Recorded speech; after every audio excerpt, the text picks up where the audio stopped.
What's up, guys? So today is International Animation Day, and so in order to celebrate that, I actually have two videos I'm going to do today. This one is obviously the Disney Pixar films ranked, as you can tell by the title and the thumbnail, and the other one is all of the upcoming animated films we have for at least the next 4 or 5 years. So without further ado, let's get into this.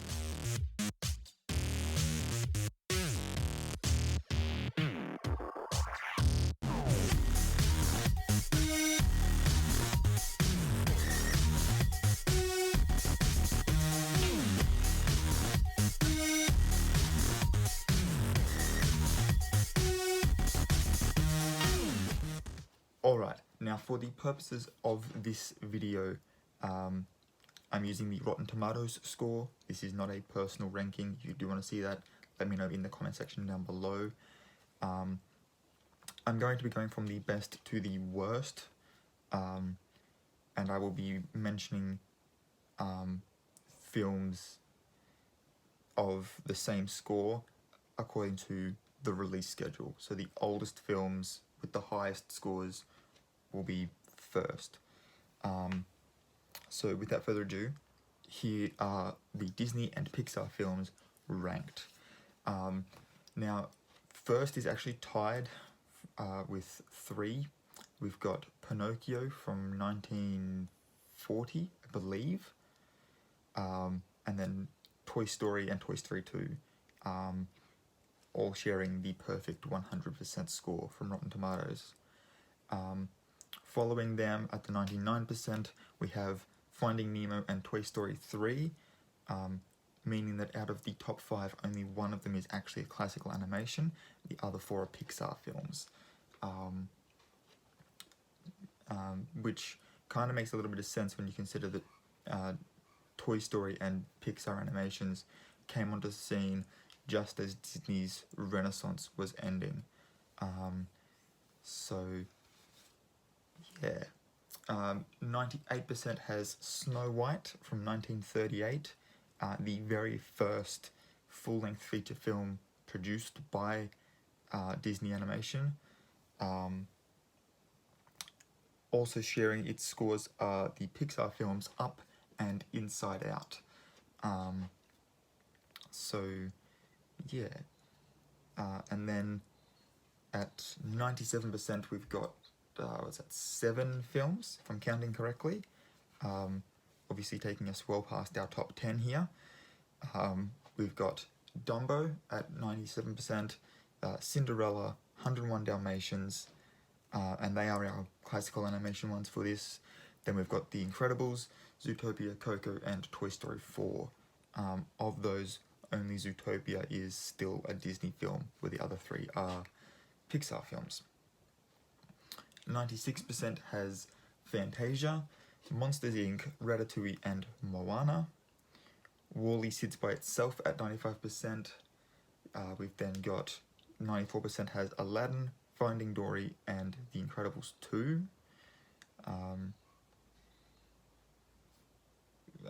93 has Beauty and the Beast, just sitting on its own again. 92% we've got Sleeping Beauty, The Many Adventures of Winnie the Pooh.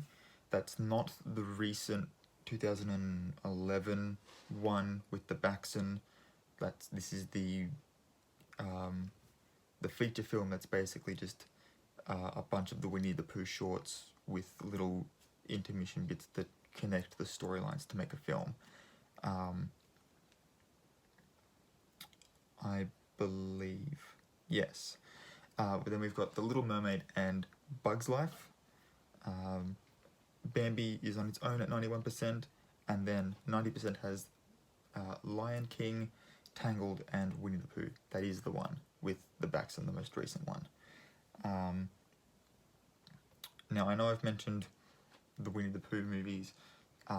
Technically speaking, Tigger movie, Piglet movie, and the Heffalump movie are Disney Toon films, and therefore are not on this list. If I'd gone with that, we'd be sitting here all day ranking Goofy, Donald Duck, and all of the different Winnie the Pooh characters. It would be a long list. So I have not included those in this list. But that brings us to the end of our top 10% as far as scores are concerned. But it's still a very good majority of our films here. So into the 80s, 89%, we've got Lady and the Tramp, Bolt, Frozen, Big Hero 6, and Ralph Breaks the Internet. Interesting to note here, Ralph Breaks the Internet actually has done better than its prequel. So the sequel in this case is actually better, critically speaking, than the original, which is interesting. 88% is Tarzan, and then Wreck-It Ralph is at 87%. So it's only 2%, but the sequel is still better.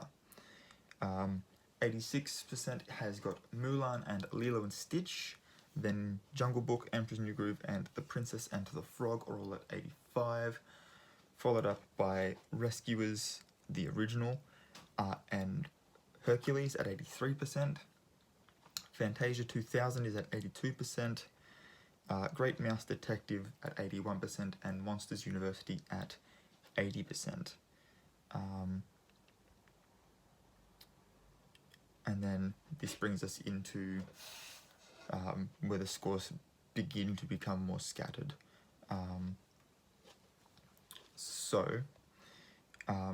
I will address the Rescuers original in a second, because it does come up here. 78%'s got Alice in Wonderland, the animated one, not the Tim Burton live-action remake.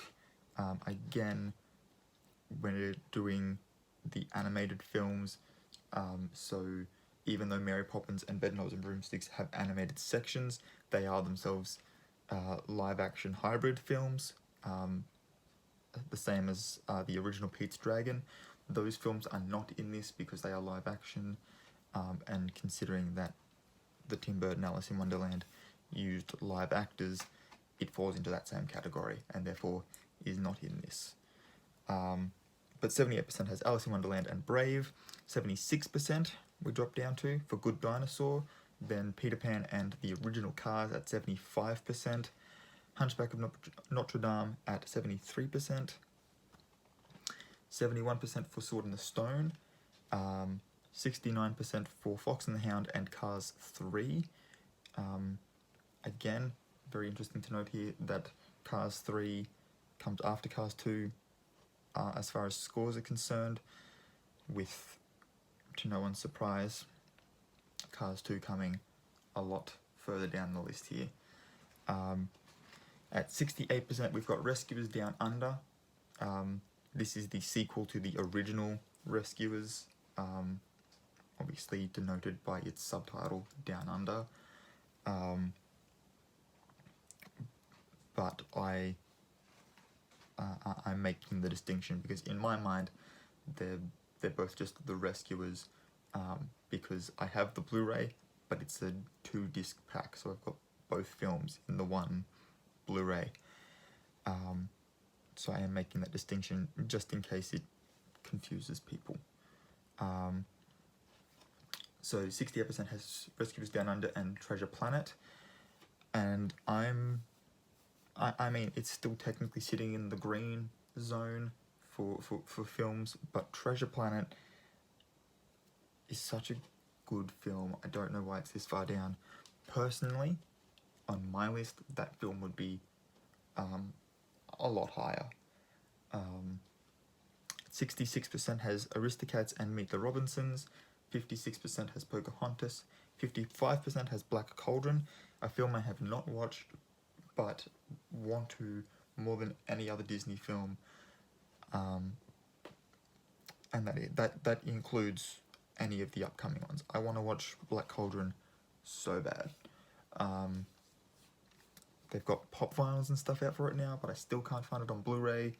So if you know where I can get a copy of the Black Cauldron on Blu-ray, please let me know in the comment section down below. I will be forever grateful. 54%, we've got Home on the Range, dropping down to 52 for Robin Hood. Again, I always thought Robin Hood, the one where he's like a fox and Maid Marian's a dog or something, cat, I don't know. I always thought that that one was, you know, like a classic. And then it just, I don't know, it's that this low down the list. Like, we're literally, the next films are the bottom 5, critically speaking, and the very next one's going to be very controversial because I know it's a cult classic, but 49%, we've got Atlantis Lost Empire. Again, this one would be much higher on my list personally, and I think that Kira deserves to be a Disney princess. I know I'm not the only one in that thought, but there we have it. 43%, we've got Oliver and Company. 39% rather, we've got Cars 2. And I believe we are now officially in the red zone for films. I believe the red zone's the bottom 40%, green zone's the top 40%, and the 20% in the middle are yellow zone average films. So we are now officially into the bad films of the lot. So Cars 2, ironically, it is also the last Pixar film for this list. We've then got 38% has Brother Bear, which I always liked. I liked Brother Bear. I think it deserves a higher score than that, but this is critical scores. And then last but not least, the worst Disney or Pixar film is Chicken Little. And I don't entirely agree with that. Yeah, I thought Chicken Little was funny. But there we go. If you enjoyed this film, please give it a big thumbs up. If you want to see more videos like this, I could do DreamWorks films next time, or whatever. I know I've done a Marvel one. I will link that video down below. Make sure you hit the subscription button and the notification bell if you do want to see more videos like this, and let me know in the comments what particular studios I should do. Maybe I'll do the live action Disney films next time, and include the hybrid ones in that.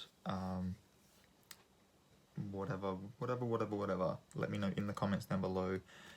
And until next time, guys, night to A2, and I'll check you all later.